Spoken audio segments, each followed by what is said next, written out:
Hello again, everybody. Welcome. It is Greg. Welcome to the Greg Cast. You are here on my back porch. It's an absolutely glorious evening here in September in the great state of Alabama, and it's an absolute joy to have you as we continue our series on faithful citizenship. This week, we're going to look at the tenets of Catholic social teaching. That's right, the idea that our faith offers us guidance and direction on how we can live and breathe and work in society.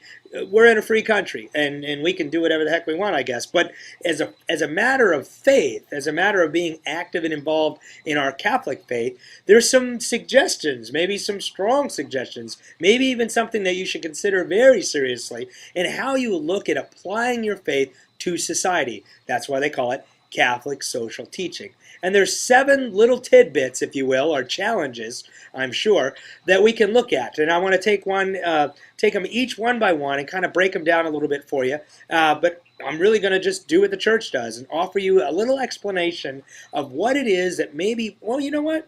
This is WWJD before the cool bracelet. This has been around a while. Catholic social teaching is exactly what that question asks. What would Jesus do? Well, he would do at least the following 7 things, we believe. And the first is a call to solidarity.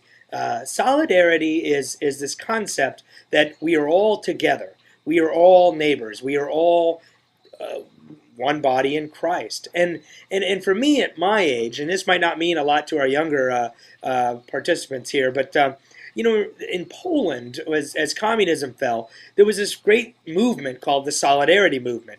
And I remember as a teenager looking at this going, wow, these people were like all marching together and talking about taking care of one another. I know there was more to it than that. And if you look in your history books and you look at all the reasons why communism fell and more societies became free, certainly the Solidarity Movement has to be part of that discussion. Well, in light of Catholic social teaching, it says in the Faithful Citizenship document, it defines solidarity like this, that we are our brothers and sisters' keepers. We take care of one another, wherever they may be. Loving our neighbor has a global dimension, okay? It's not just the guy next door. It has a global dimension that means like, the people across the pond and the people way down in the southern tip of Antarctica. There's a lot of people in the southern tip of Antarctica, huh? Anyway, but it's our neighbors in a global sense, and it requires us to do wonderful things for our neighbors. Share our goods and share our wealth and give what we can. But it also calls us to do things like get rid of racism. It says in the document, it requires us to eradicate racism and address things like extreme poverty and disease and things like that are plaguing the world. That's what the Faithful Citizenship document says, that as we are in a spirit of solidarity, we not only care what happens to our brother and sister, we actually act on it.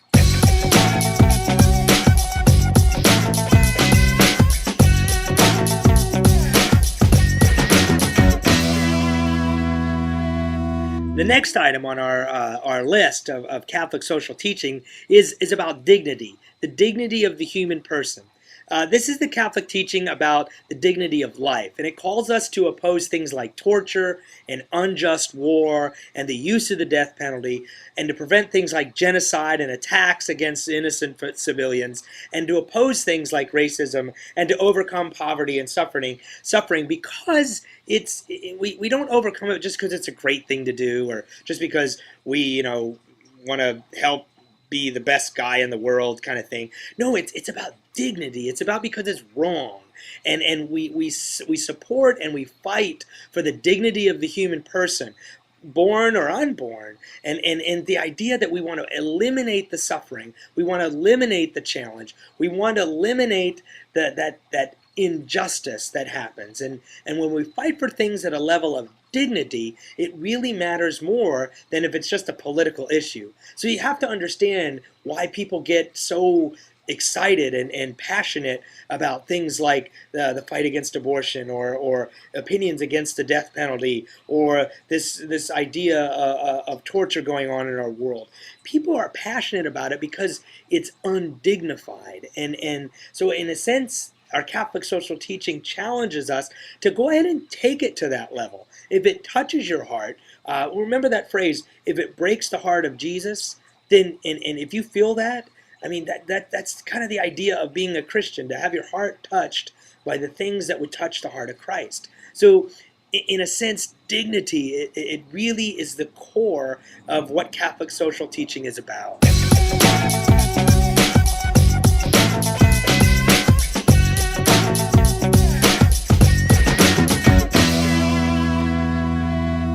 The next item on the list, of course, is community. I mean, if we're going to be one body in Christ, then certainly the root word is communion, or to be a community. So in our society, it's not just about being the best country in the world. It's also about being a group of people, a group of towns and cities and states that actually supports one another and actually works for the benefit of one another. So in a sense, Catholic social teaching talks about the idea that as community, every person and association has a right and a duty to participate actively in shaping this society or this community that we live in, and to promote the well-being of everybody, especially the poor and vulnerable. You're going to hear about that in another one on the list here in a second. But the idea that community is, everybody's involved and everybody has a voice and everybody has to be considered. And, sometimes the unpopular or the minority opinion is actually the right way to go. And it's the best thing that the community can have. And so it's not always majority rules. You have to promote the well-being of everybody. And that's why the bishops add, especially the poor and the vulnerable. So in being community, it makes it difficult. It's not an easy thing to make decisions at the top level. And we've certainly seen enough of that in our time on this planet, how communities get along sometimes and don't get along at others.